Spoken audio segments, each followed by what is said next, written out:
चलिए अब देखिए, बहुत बात नहीं, चलिए स्टार्ट करते हैं। देखिए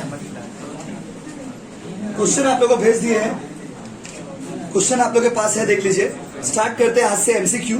पहले हम लोग ईयरली क्वेश्चन से ही शुरू करेंगे। देखिए ईयरली क्वेश्चन से ही हम लोग शुरू कर रहे हैं पढ़ाई को। क्वेश्चन एक मार्क्स का क्वेश्चन है। कॉपी में हेडिंग कीजिए HS 2015। This is our MCQ and SCQ classes. ये हम लोग का एमसीक्यू एससीक्यू का क्लास है भाई। चलिए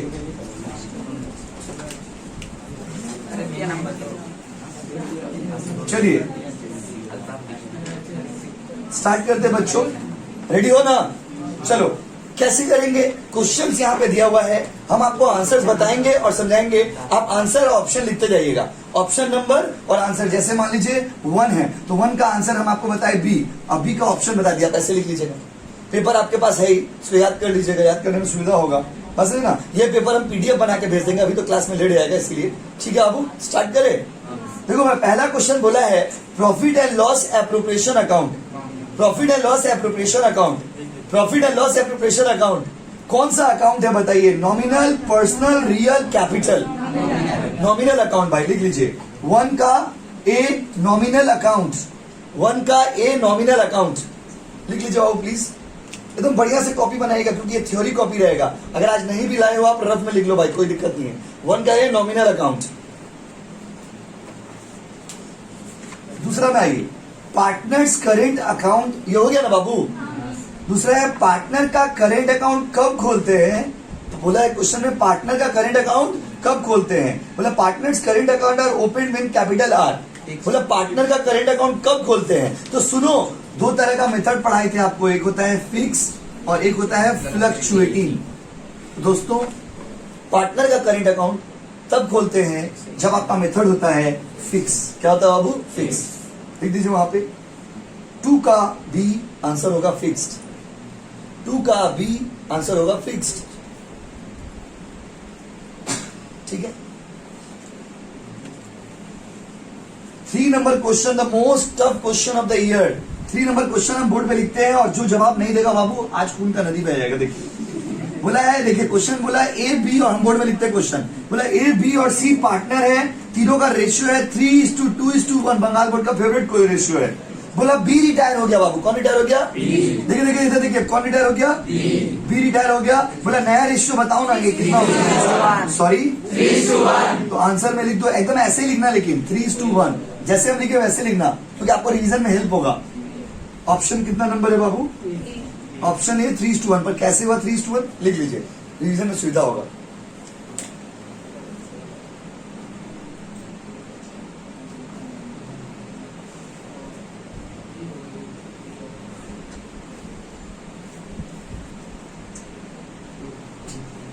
चलिए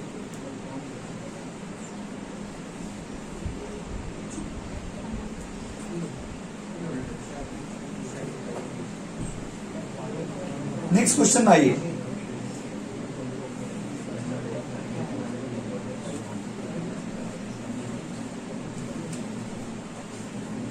देखिए अगला क्वेश्चन है बच्चों, क्वेश्चन नंबर 4। ये बताना आप लोग, हम समझाते हैं। देखो क्या होता है थ्योरी में, थ्योरी आपको पता रहता है बट आप पढ़ने नहीं मांगते हो। जैसे देखिए हम पढ़ के सुनाएंगे आपको आंसर आता रहेगा।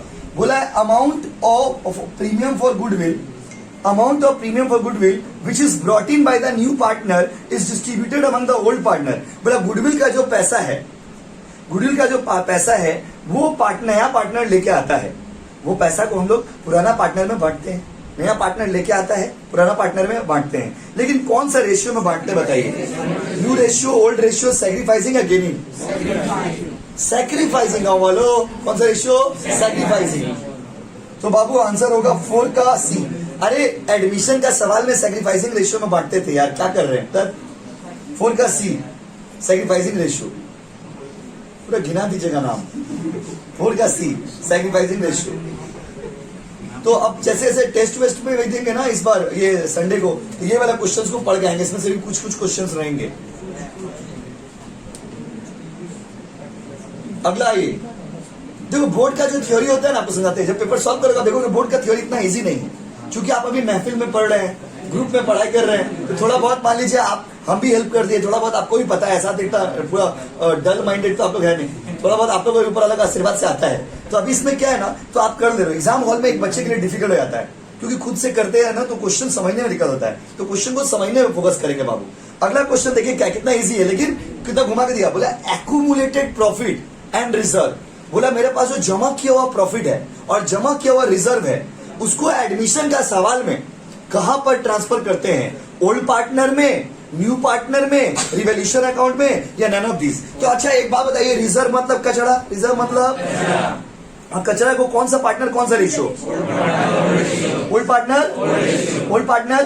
तो ओल्ड पार्टनर ओल्ड रेशियो का मतलब क्या हुआ कि ओल्ड पार्टनर ओल्ड रेशियो का मतलब हुआ कि पुराना पार्टनर में बांटेंगे पुराना रेशियो में। क्वेश्चन में आपसे पूछा है कि कौन सा पार्टनर में बांटते बताइए, ओल्ड की न्यू, बोलिए ऑप्शन है क्या, देखो 5 का ए, ओल्ड पार्टनर्स कैपिटल। गाइस ध्यान ध्यान से लिखिए एकदम बढ़िया से, ओल्ड पार्टनर्स कैपिटल।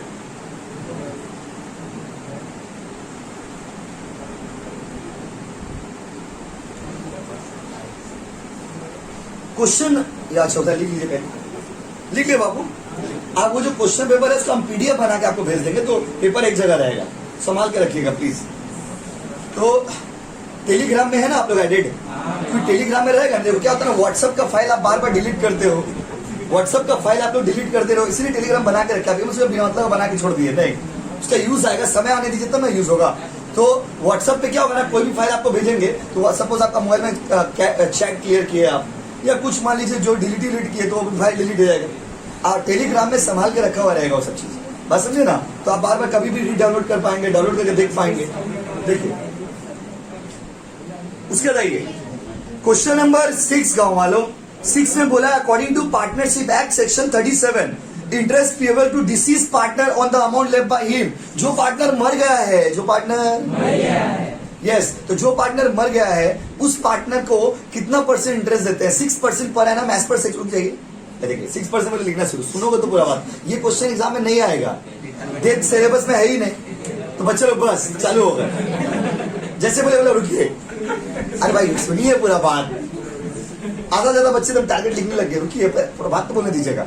तो according to section 37 interest payable 6% होता है मरा हुआ पार्टनर का बैलेंस पे, लेकिन ये टॉपिक आपके सिलेबस में नहीं है इस साल के लिए, क्योंकि डेथ हमारे एग्जाम में नहीं आ रहा है, हम लोग मरने का पढ़ाई नहीं करेंगे। तो क्वेश्चन नंबर 6 में लिख दीजिए रिमूव्ड, क्वेश्चन नंबर 6 में लिख दीजिए रिमूव्ड, मतलब ये आपके एग्जाम में नहीं आ रहा है। अच्छा अगर इसको पढ़ लिए तो क्या होगा, क्यों पढ़ेंगे भाई, क्यों पढ़ेंगे क्यों, अगर कभी जीवन में काम आया तो जीवन में काम नहीं आएगा, बस में देखिए, क्योंकि जो आप पढ़ते हो ना उसका प्रैक्टिकल लाइफ में कोई यूज नहीं है, जॉब में जाओगे इस सब चीजों को इतना यूज नहीं है, ये सब सिर्फ एग्जाम पास करने के लिए पढ़ाया जाता है। आओ आओ गाँव आओ, सिक्योरिटी प्रीमियम। तो जब थ्योरी पूरा सॉल्व करेंगे ना, आपको कोई चैप्टर में समझने में दिक्कत नहीं होगा, खाली एक ही चैप्टर में दिक्कत होगा, क्योंकि वो अभी हम लोग पढ़े नहीं कैश फ्लो, तो उसका थ्योरी आपको समझ, उसका आंसर्स खाली आप लिखते जाएंगे, बस समझे ना, क्योंकि पेपर जब सॉल्व करें तो पूरा करेंगे, आप बाकी सब थ्योरी आपको समझ आएगा, क्योंकि हम लोग पूरा चैप्टर हो चुका है। भाइयों और बहनों, सिक्योरिटी प्रीमियम जो है वो क्या होता है, capital profit, revenue profit, capital loss, revenue loss, answer मत बताइए, सुनिए। देखिए सिक्योरिटी प्रीमियम है क्या, पढ़ाई थे आपको, जब 10 रुपया का सामान आप 12 रुपया में बेचते हो, कितना का सामान, कितना बेचते हो, 12 में बेचते हो, तो एक्स्ट्रा 2 रुपया को क्या बोलेंगे, प्रीमियम, क्या बोलेंगे, बोलिए ना प्लीज बोलिए, 2 रुपया को प्रीमियम बोलेंगे। तो बोला सिक्योरिटी प्रीमियम कैसा प्रॉफिट है, तो देखिए 2 तरह का प्रॉफिट बिजनेस में होता है, एक होता है रेवेन्यू प्रॉफिट, एक होता है कैपिटल प्रॉफिट। रेवेन्यू प्रॉफिट वो होता है ना जो अपना रेगुलर एक्टिविटी से हम लोग अर्न करते हैं, regular activity day to day activity से, तो डे टू डे एक्टिविटी से जो पैसा आता है उसको कौन सा प्रॉफिट बोलते हैं बाबू, revenue. Or one time profit से जो आता है, कभी कभी जो प्रॉफिट हो उसको क्या बोलते हैं बाबू, कैपिटल। क्या बोलते हैं गाँव वाले, जो प्रॉफिट कभी कभी होता है उसको क्या बोलते हैं, क्या जो रेगुलर प्रॉफिट उसको क्या बोलेंगे, रेवेन्यू। तो सिक्योरिटी प्रीमियम हमेशा होगा ना, कभी कभी, इसीलिए इसको कैपिटल प्रॉफिट कहा जाता है, रीजन के साथ हम लिख रहे हैं, लिख लीजिए। आंसर है उसका, ऑप्शन नंबर बताते हैं, रुको। क्वेश्चन नंबर है 7, क्वेश्चन नंबर है 7 और ऑप्शन है इसका A, capital profit. Question number 7 option number A, capital profit.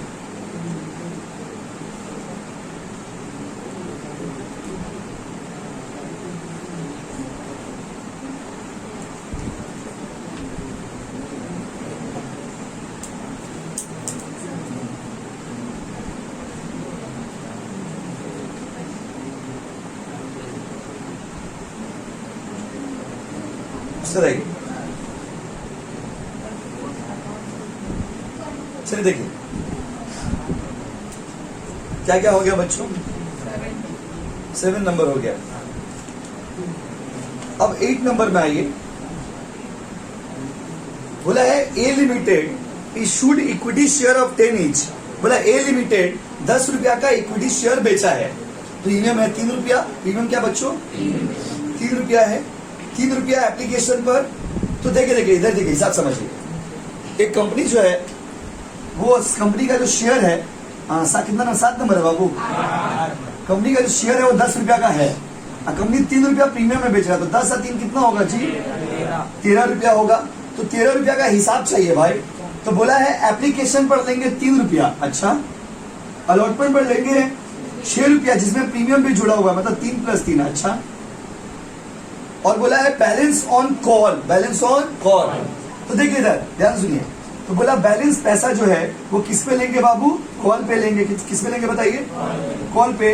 तो माय डियर स्टूडेंट, आपको टोटल 10 शेयर था कितना का, प्रीमियम का कितना, टोटल कितना, 13 में एप्लीकेशन में कितना, अलॉटमेंट में कितना, 6 3 कितना हुआ, 13 में से 9 चला गया, बचा कितना।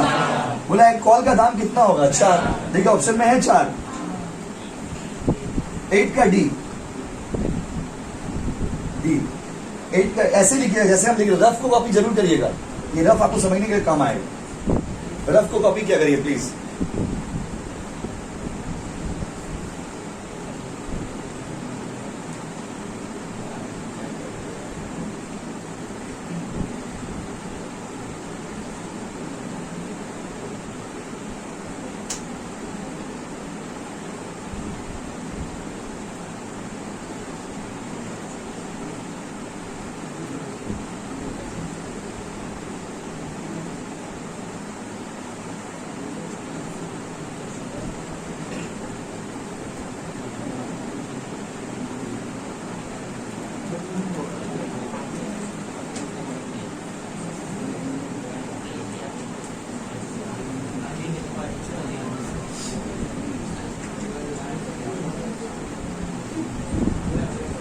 अब आगे बढ़े, तो आगे बढ़े। देखिए अगला क्वेश्चन बोला है minimum number of partner in बात नहीं, बात करें तो माहौल खराब हो जाएगा। बोला है minimum number of partner to start a partnership business. Partnership business को स्टार्ट करने के लिए आपको कम से कम कितने लोग चाहिए, बोलो 1 2 10 या 20। तो ऑप्शन होगा बी, 9 का होगा बी, आंसर होगा 2। लिख दीजिए 9B2, 9B2 लिख दीजिए आप, यस। उसके बाद आइए 10 number question, Indian partnership act India में कौन सा ईयर में आया था। तो इंडियन पार्टनरशिप एक्ट 1932 में आया था, लिख दीजिए। ऑप्शन होगा आपका क्वेश्चन नंबर 10, ऑप्शन होगा b 1932। Question number 10, question number 10 option होगा बी, आंसर होगा 1932। 11 में आइए, goodwill is to be valued at 2 years purchase of average profit for the last 3 years। बोला गुडविल का जो वैल्यू है, गुडविल का जो वैल्यू है वो 2 साल के एवरेज प्रॉफिट के हिसाब से निकालेंगे। Goodwill is to be valued at 2 years purchase of average profit for last 3 years। बोला है आपको 2 साल का गुडविल निकालना है। क्वेश्चन नंबर देख लीजिए भाई 11, गुड का क्वेश्चन है। गुडविल निकालना है आपको, 2 साल का निकालना है, 2 years purchase of average profit of last 3 years। Last 3 साल का एवरेज प्रॉफिट को लेकर के 2 साल का गुडविल निकालना है। देखिए कैसे निकालेंगे। एवरेज प्रॉफिट से जब गुडविल निकालते हैं तो फॉर्मूला होता है एवरेज प्रॉफिट इंटू, बात नहीं बाबू, नंबर ऑफ ईयर्स परचेज। जो लोग क्लासेस की हो स्टार्टिंग में उनको याद होगा, बट कोई दिक्कत नहीं है, सब रिफ्रेश हो जाएगा। तो average number of years purchase बोला कितना साल के लिए, 2।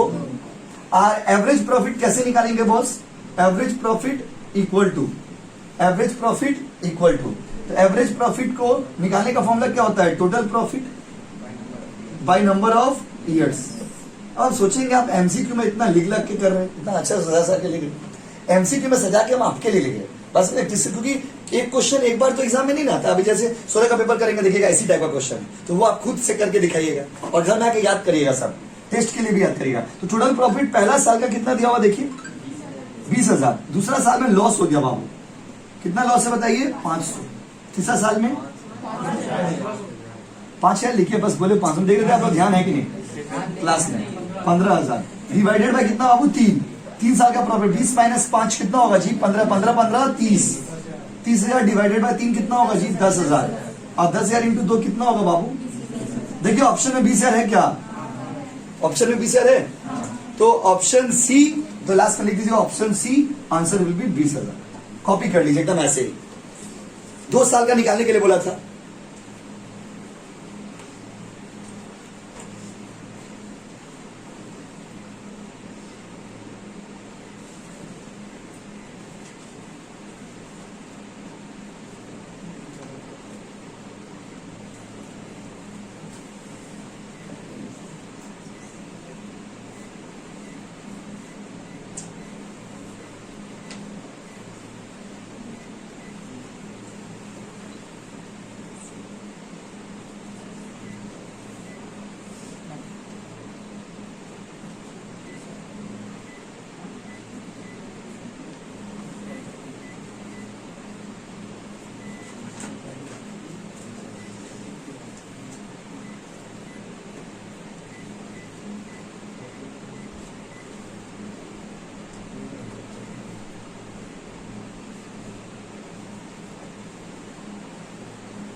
हो गया क्या बाबू, करने दीजिए।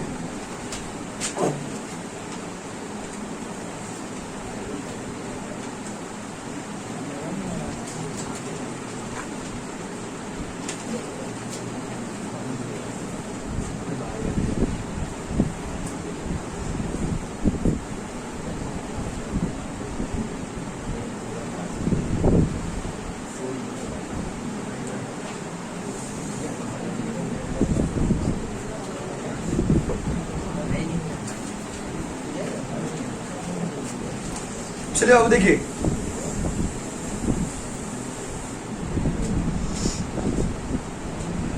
अगला क्वेश्चन बोला है सैक्रिफाइसिंग रेशियो का फॉर्मूला बोला है। सैक्रिफाइसिंग रेशियो का क्या होगा, सैक्रिफाइसिंग का फॉर्मूला ओल्ड रेशियो माइनस, लिख लीजिए बाबू क्वेश्चन नंबर 12, क्वेश्चन नंबर 12 का ऑप्शन नंबर ए आंसर होगा old ratio minus new ratio. Question number 12 का ऑप्शन नंबर ए आंसर होगा old ratio minus new ratio.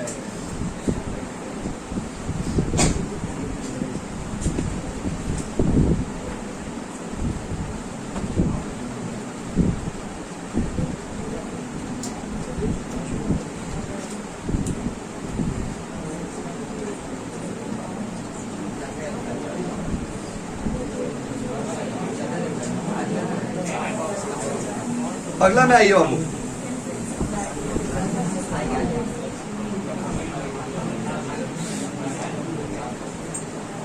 देखिए बाबू बात नहीं करते तो अच्छा लगता ना। अगला क्वेश्चन देखिए थोड़ा नया है, बोला purchase of net asset 3 lakh. बोला 3 लाख में कोई सामान खरीदे हैं, लेकिन उस 3 लाख के बदले हम लोग दिए कितना है, तो बोला उस 3 लाख के बदले हम लोग इक्विटी शेयर दिए 2.5 लाख का, बैंक ड्राफ्ट दिए 40,000 का। 3 लाख का एसेट है, 2.5 लाख का इक्विटी शेयर और 40,000 का बैंक ड्राफ्ट। तो मेरा बोला है जो डिफरेंस का अमाउंट है, जो अमाउंट है डिफरेंस का, वो अमाउंट कहां ट्रांसफर हो जाएगा। सुनिए क्वेश्चन को ध्यान से सुनिए, देखिए बोला 3 लाख का सामान खरीदे, लेकिन हम पैसा दिए कितना, 2,50,000 का दिए शेयर, और 40,000 का कितना दिए बाबू, यस 40,000 का दिए है उसको बैंक ओवरड्राफ्ट। तो 3 लाख का सामान खरीदे और 2,90,000 रुपया दिए, तो बाकी 10,000 क्या हो गया। सुनिए ध्यान से, एक साथ दो चीज पढ़ाएंगे। देखिए अगर आपको कम पैसा देना पड़ता है किसी चीज के बदले, तो जो डिफरेंस अमाउंट होता है वो हो जाता है कैपिटल रिजर्व। क्या हो जाता है बाबू, कैपिटल रिजर्व। तो 10,000 रुपया जो डिफरेंस है वो मेरा कैपिटल रिजर्व हो गया। जैसे 3 लाख का सामान था, लेकिन हमको देना कितना पड़ा, 2,90,000, तो ये जो बेनिफिट मेरा हुआ उस बेनिफिट को क्या बोलते हैं बाबू, कैपिटल रिजर्व। लेकिन अगर मान लीजिए 3.5 लाख का सामान रहता और आपको देना पड़ता 3 लाख, तो वो सिचुएशन भी आपको बताते रहे। अगर 3.5 लाख का सामान होता और आपको देना पड़ता 3 लाख, तो जो डिफरेंस का 50,000 है वो हो जाता है गुडविल। क्या रहता है बाबू, प्लीज इसको ध्यान से समझिएगा, यूनिक फैक्ट। अगर आपको ज्यादा पैसा देना पड़ता है, तो क्यों ज्यादा पैसा दे रहे, क्योंकि सामने वाला का गुडविल अच्छा है। और जब आपको कम पैसा देना पड़ रहा, क्यों देना पड़ रहा, क्योंकि वो आपका बेनिफिट है।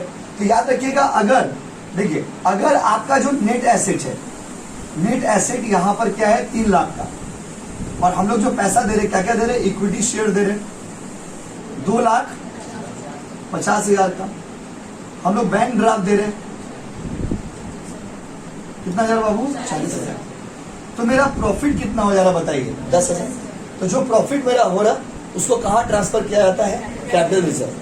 अगर आपको कम, देखो अगर आपने कम पैसा दिया है, 3 लाख का सामान आपने खरीदा, 3 लाख का एसेट आपने खरीदा और आपने 2,90,000 दिया, तो जो डिफरेंस का अमाउंट है वो ट्रांसफर हो जाएगा कैपिटल रिजर्व में।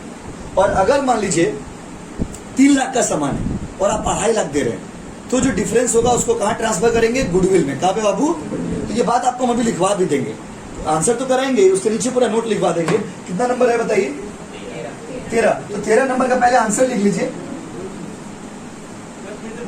फिर से बोल रहे देखिए आप क्वेश्चन में बोले हैं कि अगर आपका नेट एसेट्स इस सवाल में कितना है, 3 लाख, और what you have to paid, आपने पैसा दिया कितना, आपने इक्विटी शेयर के रूप में दिया है 2,50,000, आपने बैंक ड्राफ्ट के रूप में दिया कितना, तो डिफरेंस हो गया ना, 3 लाख का सामान था, 2,90,000 दिए, तो जो 10,000 है वो कहाँ जाएगा, कहाँ ट्रांसफर होगा। यही क्वेश्चन में पूछा है कि जो एक्सेस पैसा है 10,000 रुपया जो बच गया है वो कहाँ ट्रांसफर करेंगे। तो देखिए 3 लाख का सामान आपने खरीदा, एसेट आपने खरीदा, और आपको देना पड़ा सिर्फ 2,90,000 रुपया, तो जो एक्स्ट्रा 10,000 रुपया है वो ट्रांसफर हो जाता है कैपिटल रिजर्व में। कहाँ ट्रांसफर हो जाता है बाबू, कैपिटल रिजर्व। अदर सिचुएशन, दूसरा सिचुएशन, अगर 3 लाख का एसेट था और मान लीजिए हमको 3.5 लाख देना पड़ता, तो डिफरेंस कहाँ ट्रांसफर हो जाता है, गुडविल में। कहाँ ट्रांसफर हो जाता है, यही बात आपको वही हम सेंटेंस पे लिखवा भी देंगे, तो आपको याद रहेगा, कभी भी कुछ भी क्वेश्चन पूछ सकता है। इसका आंसर पहले लिख लीजिए ना, 13 नंबर का बी का, 13 नंबर का आंसर होगा बी, कैपिटल रिजर्व। 13 नंबर का बी आंसर होगा कैपिटल रिजर्व। लिखिए, उसके नीचे ना लिख लीजिए नोट, कैपिटल रिजर्व के नीचे लिख लीजिए नोट, NOT नोट। रेडी, दोनों बात लिखवा दे रहे आपको। लिखिए, if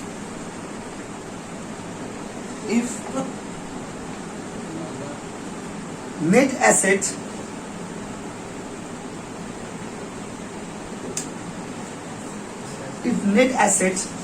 is more than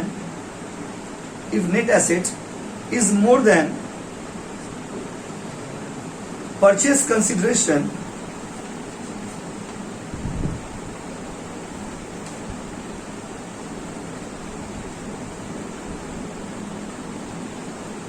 if net asset is more than purchase consideration, then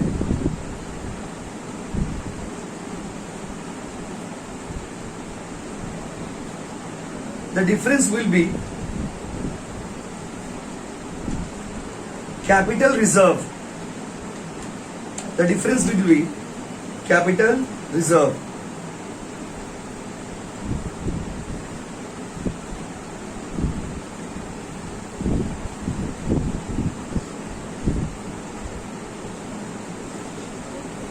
Difference will be capital reserve. हो गया क्या बाबू? फिर से बोले क्या बाबू? अगर आपका नेट एसेट ज्यादा हो और परचेस कंसिडरेशन कम हो, जैसे इस सवाल में 3 लाख का सामान था और हमें पे कितना के 2,90,000, डिफरेंस अमाउंट कहां चला जाएगा? Capital reserve. हो गया? पैराग्राफ चेंज, पैराग्राफ चेंज लिखिए। If purchase consideration, if purchase consideration is more than net assets, if purchase consideration is more than net asset, then the difference amount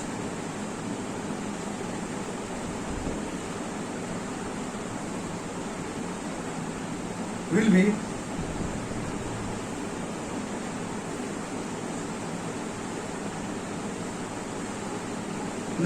be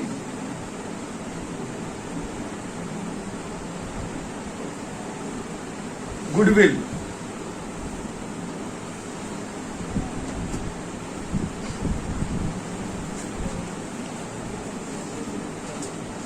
हो गया बच्चों?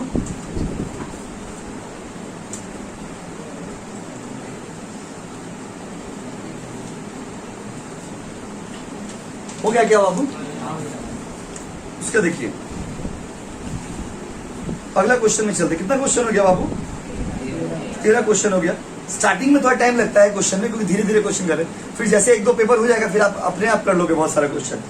14 number में आइए ना। 14 number में बोला है the account which is to be debited to close the interest on debenture account is, बोला इंटरेस्ट ऑन डिबेंचर को क्लोज करने के लिए कौन सा अकाउंट हम लोग में ट्रांसफर करते हैं, कौन सा अकाउंट में क्लोज करते हैं? प्रॉफिट एंड लॉस अकाउंट में क्लोज करते हैं। लेकिन ये क्वेश्चन आपका एग्जाम में नहीं आएगा क्योंकि सिलेबस में नहीं है। लिख दीजिए रिमूव, 14 नंबर में रिमूव। डिबेंचर भी हमारे सिलेबस में नहीं। आप लिख क्यों लिया? आप गलती पिच पिच कर रहे हैं, लिख के सब पिच पिच कर रहे हैं, बताइए। हम पहले पढ़ी पूरा बात सुनिएगा ना। तो इंटरेस्ट ऑन डिबेंचर, बस इंटरेस्ट ऑन डिबेंचर ट्रांसफर होता है पीएल में, बट डिबेंचर हमारे सिलेबस में नहीं है इस साल के लिए। ठीक है, आ जाओ भाई आ जाओ। 16 में आओ ना। 15 छूट गया। द रेशियो, सुनो देखते हैं कौन बताता है। बोला the ratio in which the profit और loss on revaluation is to be distributed among the existing partner. जो पार्टनर लोग अभी मेरे पास काम कर रहा है, जो पार्टनर लोग अभी मेरे पास काम कर रहा है, उन लोगों के बीच में हम लोग जब रिवैल्यूएशन में जो प्रॉफिट होता है उसको कौन सा पार्टनर में बांटते बताइए? Old partner. कौन सा रेशियो में? तो पूछा है कौन सा रेशियो में बांटेंगे? देखिए the ratio in which profit and loss is to be distributed among the existing partner. Profit and loss को कौन सा रेशियो में बांटते हो भाई? रिवैल्यूएशन वाला old profit sharing ratio. Option होगा बी, 15 का बी, 15 का होगा बाबू बी।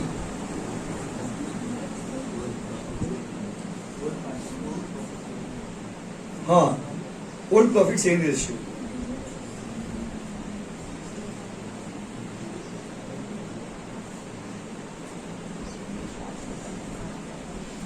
अगला ना ये डी, ई और एफ तीनों पार्टनर है, तीनों का हिस्सा सेम है। एफ रिटायर हो गया बेचारा, एफ चला गया है। द गुडविल का वैल्यू है 1,20,000, amount credited to F capital. F retire हो गया, तो एफ रिटायर हो गया तो मतलब क्या एफ का हिस्सा में कितना गुडविल जाएगा? लॉजिकल बच्चा वाला बात है। टोटल गुडविल कितना है? 1,20,000। और रेशियो कितना कितना था बताइए? 1:1:1, तो 1/3 हो गया। तो इसका हिस्सा में कितना जाएगा? 40,000। ऑप्शन में है क्या? देखिए तो 16 का सी कर दीजिए, 16 का सी। देखिए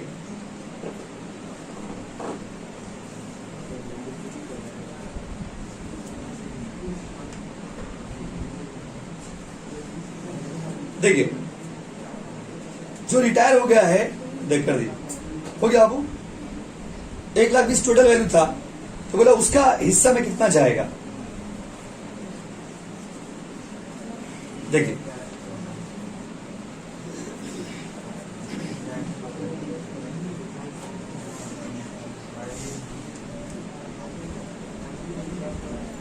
अगला ये which one of the following is not the feature of joint stock company. मतलब कंपनी का कौन सा फीचर नहीं है? कंपनी में अनलिमिटेड लायबिलिटी होता है? नहीं। कॉमन सील होता है? हाँ। पर कॉमन सील मतलब कंपनी का अपना एक साइन होता है। परपेचुअल एग्जिस्टेंस, कंपनी का लॉन्ग टर्म लाइफ होता है? यस।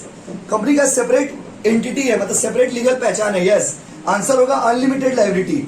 17 अनलिमिटेड लायबिलिटी मतलब बहुत ज्यादा लायबिलिटी, और पार्टनरशिप बिजनेस में अनलिमिटेड लायबिलिटी होता है, और आपका कंपनी में जितना शेयर आपका होगा उतना ही आपका लायबिलिटी होगा। बात समझे? इसीलिए कंपनी में अनलिमिटेड लायबिलिटी नहीं होता है, पार्टनरशिप में होता है। Partnership has unlimited liability. तो क्वेश्चन नंबर कितना बाबू? 17। 17 का ए अनलिमिटेड लायबिलिटी, 17 का ए अनलिमिटेड लायबिलिटी। किसमें? नहीं, कंपनी में अनलिमिटेड लायबिलिटी होता है, पार्टनरशिप में लिमिटेड लायबिलिटी, कंपनी में लिमिटेड लायबिलिटी होता है और पार्टनरशिप में अनलिमिटेड लायबिलिटी होता है। तो क्वेश्चन में पूछा है कि कंपनी में, मतलब कंपनी का कौन सा फीचर नहीं है, कौन सा खूबी नहीं है? तो अनलिमिटेड लायबिलिटी, क्योंकि कंपनी का लायबिलिटी क्या होता है? लिमिटेड। जितना आप शेयर खरीदिएगा उतना ही आपका लायबिलिटी रहेगा, बस। और लास्ट क्वेश्चन आज के लिए, फेस वैल्यू है शेयर का 10 रुपया। फेस वैल्यू है शेयर का कितना बच्चों? 10 रुपया। मतलब शेयर का फेस वैल्यू है 10 रुपया, और कॉल्ड अप वैल्यू है 8 रुपया, पेड अप वैल्यू है 7 रुपया। अगर फॉरफीचर का एंट्री मारेंगे तो शेयर फॉरफीचर अकाउंट में कितना रुपया डालेंगे? आप याद करिए फॉरफीचर का entry, equity share capital to calls in arrear to forfeited shares. तो देखिए याद करिए एंट्री को, ये वाला, इसमें कौन सा वैल्यू डाल, इसमें कॉल्ड अप वैल्यू डालते हैं, इसमें जितना पैसा नहीं मिला वो डालते हैं, और इसमें जितना पैसा मिल गया। अब देखिए क्वेश्चन में पढ़ते हैं, मतलब 10 रुपया का शेयर था, 8 कॉल्ड अप, देखिए 8 कॉल्ड अप, 8 यहाँ पे, 7 पेड अप, 7 रुपया मिल गया, मतलब यहाँ पर कॉल सीनियर कितना रुपया नहीं मिला बताइए? 1 रुपया। तो क्वेश्चन में पूछा है, क्वेश्चन में पूछा क्या है? क्वेश्चन में बोला है कि बताइए शेयर फॉरफीचर में कितना रुपया डालेंगे? शेयर फॉरफीचर मतलब इसमें कितना रुपया डालेंगे? 7। कितना डालेंगे? कहानी सुनिए, क्वेश्चन में 8 रुपया कॉल्ड अप है, कॉल्ड अप कितना है? 8, और कितना रुपया हमको नहीं मिला बताइए? 1। कैसे पता? क्वेश्चन में बोला 8 कॉल्ड अप है, 7 पेड अप है। तो हम लोग जो फॉरफीचर का एंट्री मारते हैं तो क्या एंट्री मारते हैं? Equity share capital to calls in arrear to forfeited share. तो इक्विटी शेयर कैपिटल में कितना रुपया चला जाएगा? 8, क्योंकि कॉल्ड अप है। कॉल्स इन एरियर में कितना रुपया चला जाएगा? 1, क्योंकि वो नहीं मिला। आप फॉरफिटेड शेयर में कितना चला जाएगा? जितना मिला है। तो बोला 8 रुपया मांगे हैं, 7 रुपया मिला है, तो 1 रुपया नहीं मिला है। क्वेश्चन ने पूछा है कि बताइए फॉरफिटेड शेयर में कितना रुपया जाएगा? तो आंसर क्या होगा? 7। तो आंसर लिख लीजिए, ऐसे ही उतार, इसको उतार लीजिए ऐसे ही, रिवीजन में आपका हेल्प होगा। ये रफ है। 18 का ए होगा आंसर, 18 का ए आंसर होगा 7। पर 7 क्यों वहां लिख लीजिए, रिवीजन में काम आएगा बाबू।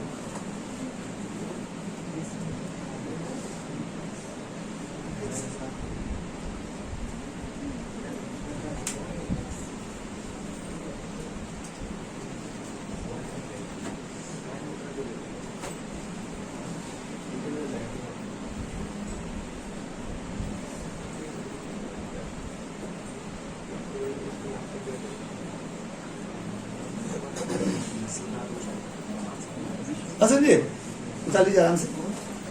18 का ए 7। देखिए बाबू, मतलब आपको एक तो समरी ऑफ द स्टोरी ये है कि प्रैक्टिकल से ज्यादा टफ थ्योरी होता है। पूछे क्यों? क्योंकि थ्योरी जब आप सॉल्व कर रहे हो तो सारा चीज बुद्धि उसमें लगाना पड़ रहा। अब बताइए, एक तो क्वेश्चन का आंसर देने के लिए हमको ये एंट्री याद होना चाहिए।